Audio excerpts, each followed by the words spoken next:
Ikinatuwa ng mga netizens ang pagpunta ng lola ni Carlos Caloy sa The Heroes Parade of Filipino Olympians. Ayon sa lola ni Caloy, kahit hindi siya makita ng apo habang nagpaparade ito, ang mahalaga ay nasaksihan niya ang pagsalubong ng mga fans at mga Pilipino sa dalawa-time gold medalist niyang apo. Hindi tukoy kung nakita nga ba ni Caloy ang kanyang lola sa parada. Hindi naman alintana ang pakikipagsiksikan ni lola sa maraming taong nag-aabang na masilayan si Caloy. Narito ang video.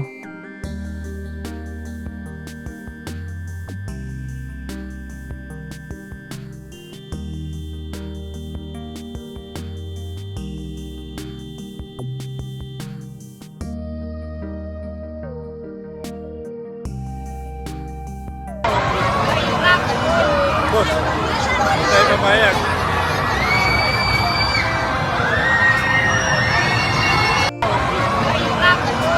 Boss, hindi tayo papayag.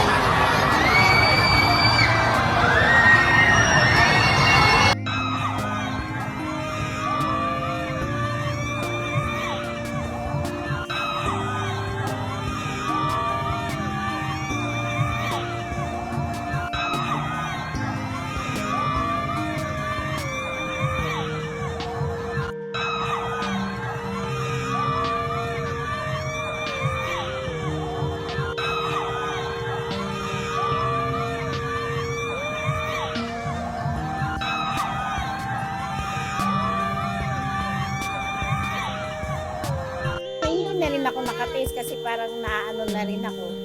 Kasi siyempre dadaan siya dyan tapos lahat ng tao makikita niya, kami wala. Alaman lang niyang nandoon kami, okay na yun kahit hindi kami nakita.